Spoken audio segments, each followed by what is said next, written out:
안녕하십니까. 어깨 아프면 견우아입니다. 오늘은 견우가 홍대에 사시는 30대 초반의 작곡가사를 소개해 보려고 합니다. 먼저 치료기 살펴보겠습니다.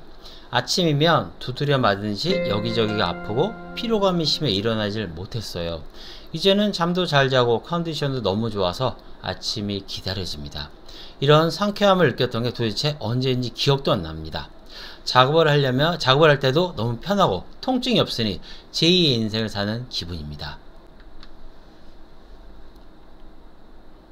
마포구 홍대에 사시는 30대 초반의 작곡가로요. 근막 통증으로 상당히 고생을 하셨던 분이십니다. 상당히 힙한 옷에다 힙한 분위기가 팍팍 느끼신 분이시고 상당히 활동적인 작곡 활동을 하시는 분이셨습니다.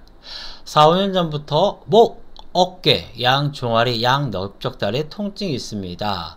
결리고 뻐근해서 계속 마사지를 하는데 마사지를 하면 그때만 좋아지고 항상 피곤합니다. 목과 어깨가 뻐근하게 결리면 목을 돌려 우두둑을 하거나 목 스트레칭을 해서 자주 풀고 있습니다. 1년 전부터는 증상이 더 심해졌고 한 달 전에 정형외과에서 엑스레이 검사상 거북목 진단을 받았습니다. 병원에서는 거북목도 거북목이지만 근막 통증 때문에 그런 것 같다고 했습니다. 한 달 내내 치료를 받았는데 나아지는 없고 여전히 잠도 못 자고 작업에도 집중을 못한다고 하시면서 견우한연에 내원해 주셨습니다. 근막 통증전의 원인 살펴보겠습니다. 내부적 원인과 외부적 원인이 있다고 그랬죠. 내부적 원인은 강박적 혹은 집착하는 성격 혹은 자기관리가 철저한 성격이 극도의 스트레스, 만성적인 스트레스에 노출되면서 생기는 것보다 근막 통증 원인입니다. 물론 외부적 원인, 잘못된 자세, 과음, 과로, 불면, 외상 등으로 생기는데요. 이렇게 자주 보면 거의 대부분은 내부적 원인이 있던 데에다가 외부적 원인이 더해지면서 더 심해지는 경우가 있습니다. 그리고 물론 이런 것들 없이 특발성, 별다른 원인이 생기기도 하고요. 외상, 단독만으로 생기는 경우도 있습니다. 그렇지만 내부적 원인이 있던 데가 외부적인 원인, 즉 외상까지 빵 더해진다면 더 크게 터질 수 있겠죠. 환자분의 발생 원인 살펴보겠습니다. 내부적인 스트레스, 이제 아무래도 작곡 활동하시면 뭐 날짜에 맞춰서 곡도 만들어 이런 스트레스가 있겠죠. 그 다음에 낮과 밤이 자주 바뀌셨어요. 낮에는 좀 주무시는 게 많고 저녁에 활동하시면서 술도 마시고 또 늦은 밤까지 하다 보면 자세는 당연히 무너지겠죠. 스마트폰 사용도 많다 보니까 이런 것들이 복합적으로 발생하시면서 어느 순간 되면서 만성화되신 전형적인 근막통증 환자분이셨습니다. 환자분에게 알려드린 주의사항 살펴보겠습니다. 일상생활에서는 가급적 오전과 오후 일상을 지켜서 생활해달라고 했습니다. 낮과 밤이 바뀌게 되면 일단 사람이 일을 많이 하지 않아도 피곤한 경험 다들 있으실 거예요. 낮엔 일하고 저녁에 주무시는 그런 생활 패턴을 해달라고 부탁드렸고요. 두 번째 술. 일단 술이 들어가면 근막 통증이 무조건 심해집니다. 가끔 환자분들이 이러세요. 막걸리는 어때요? 소주는 어때요? 뭐 와인은 괜찮죠 하시는데 술은 종류와 상관없이 양과 횟수를 확실히 줄여주는 게 상당히 중요합니다. 불필요한 자극, 아픈 곳을 만지거나 마사지하지 않는다. 제가 견우방송에 누누이 그랬죠. 근막 통증 중인데 그곳을 만지거나 마사지, 어떤 자기만의 확인법, 스트레칭을 안 한다? 그런 근막 통증 중이 아니라고 보셔도 돼요. 근육통과 다른 건 뭐냐면 근육통은 2, 3일, 3, 4일 지나면 아무것도 안 해줘도 좋아진다는 거 여러분 다 경험해 본 적 있어요. 근막 통증 중은 그렇지 않아요. 자꾸 뭔가를 하고 막 하면 할수록 더 판이 커져요.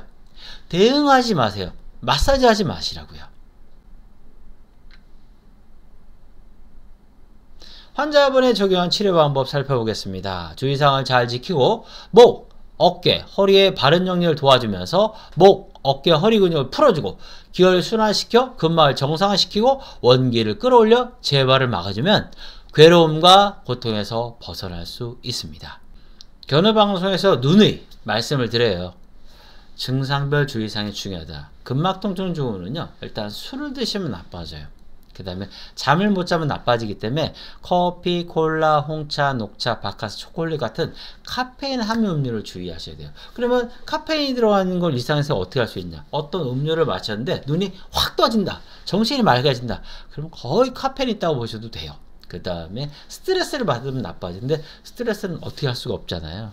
어떤 잘 피할 수 있는 방법을 생각할 수밖에 없지 스트레스를 완전 차단, 그건 쉽지 않아요. 그 다음에 아픈 곳을 만지거나 마사지 하시면 안 돼요.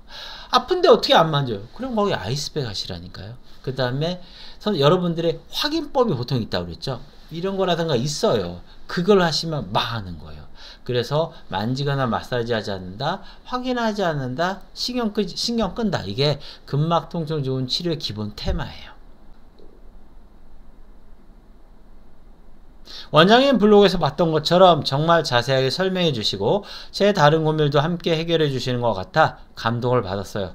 회복할 수 있을 것 같은 느낌이 들어 너무 좋네요 라고 하셨던 30대 초반에 홍대에 사신 작곡가 분이셨습니다. 워낙 활동적으로 활동하시고 욕심도 많이 있어서 그런지 치료에 적극적으로 임해 주셨어요. 치료 초반 조금 힘든 것도 있었지만 환자분의 치료에 대한 의지도 강하셔서 좋은 결과가 있었습니다. 지금도 뻐근함, 결림, 당김, 쪼임, 저림, 콕콕 찌름, 화끈거림, 서늘함 등의 말 못할 통증으로 고통받고 있는 환자분들 많으실 겁니다.